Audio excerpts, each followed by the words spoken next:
ছবি হিট করাতে হলে উত্তম কুমারকে চায়, ছবি হিট করাতে উত্তম সুচিত্রার জুটিকে পর্দায় চায়। আর এই অনন্ত চাওয়ার বদলে কি পেতেন মহানায়ক? মানুষের ভালোবাসা, অগাধ সমাদর তো বটেই, মহানায়কের আর্থিক পারিশ্রমিকের পরিমাণও ছিল তাক লাগানো। সিনেমার অন্য সমস্ত খরচের কথা পরে, আগে প্রযোজকের মাথায় রাখতে হতো মহানায়কের পারিশ্রমিক। একটা সিনেমার অভিনয়ের জন্য কত পারিশ্রমিক নিতেন মহানায়ক, রইল তারই কিছু তথ্য। বাঙালি তাকে মহানায়ক নামে ডেকেছে। তার হাসি, তার ঢেউ খেলানো চুলের গড়িয়ে পড়া তাকানো, বাঙালি আনার টইটম্বর উদযাপন সবটাই বাঙালি সেই কোন কাল থেকেই অনুকরণ করতে চেয়েছে। বাংলা চলচ্চিত্রের স্বর্ণযুগে এই অভিনেতাই ছিলেন খনি থেকে তুলে আনা সেই আশ্চর্য হীরকখণ্ড, যার দিকে তাকালে অন্ধত্ব নেমে আসবে জেনেও চোখ ফেরানো যায় না। উত্তম কুমার পর্দায় মানে প্রেক্ষাগৃহ পরিপূর্ণ। পর্দায় যে নায়িকার সঙ্গে জুটি বাঁধুন না কেন, মনে মনে সমস্ত কিশোরী যুবতীরাই উত্তম কুমারের নিজস্ব নায়িকা হয়ে উঠতে চেয়েছেন। যুবকরা আপ্রাণ চেয়েছেন তাদের প্রেয়সীর উত্তম কুমার হয়ে উঠতে। আসলে একালের ডায়লগ ধার করে বলতে হয়, উত্তম কুমার নিজেই ইন্ডাস্ট্রি। উত্তম কুমার শুধুই অভিনেতা নন, উত্তম কুমার তারকা। যে তারকা নিজস্ব দীপ্তিতে ভাস্বর করে রেখেছেন বাংলা চলচ্চিত্র জগতের আসমানকে। তারকা বলে শুধু যে উত্তম কুমারের অভিনয় নিয়ে মাতামাতি হয়েছে এমন নয়। উত্তম কুমারের যাপন, খাদ্যাভ্যাস, ফ্যাশন, ব্যক্তিগত প্রেম, সম্পর্ক, রোম্যান্স নিয়ে চলেছে নিরন্তর চর্চা।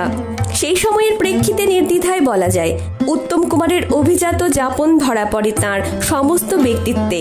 আর পেশার ক্ষেত্রেও উত্তম একমে বাদিত্যম।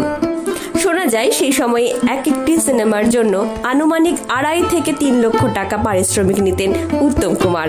সেই স্বর্ণযুগে 2.5-3 লক্ষ টাকা আসলে কতখানি ভারী অঙ্কের তা বুঝতে সমস্যা হয় না। অন্য নায়ক নায়িকাদের তুলনায় উত্তম কুমারের পারিশ্রমিক ছিল একেবারেই ভিন্ন। টাকার অঙ্কে মহানায়কের ধারে কাছে কেউ ছিলেন না। তবে শোনা যায় শেষের দিকে পারিশ্রমিকের পরিমাণটা বদলে যায় মহানায়কের।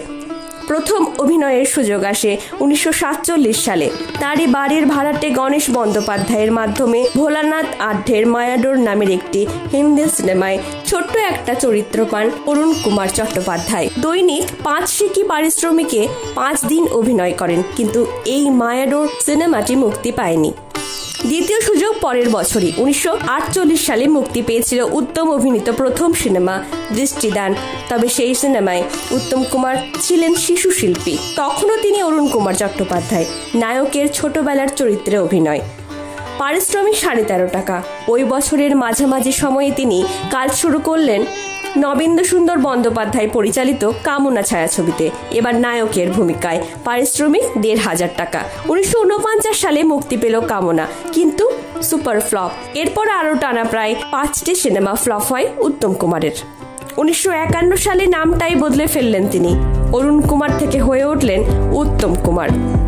অভিনয়ে উত্তমের প্রথম সাফল্য নির্মল দে পরিচালিত বসু পরিবার সিনেমায়। উত্তম কুমারের জীবনের প্রথম হিট ছবি সেটি।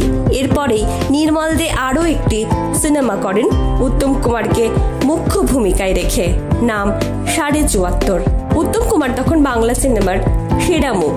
একটার পর একটা সিনেমায় পরিচালক প্রযোজকরা চাইছেন তাকে। চাহিদার সঙ্গে তাল রেখে বাড়তে থাকে মহানায়কের পারিশ্রমিক। সেই সময়ের 2.5-3 লক্ষ টাকা মানে এই সময়ের প্রেক্ষিতে সেই টাকার মূল্য দাঁড়ায় প্রায় 95 লক্ষ টাকা।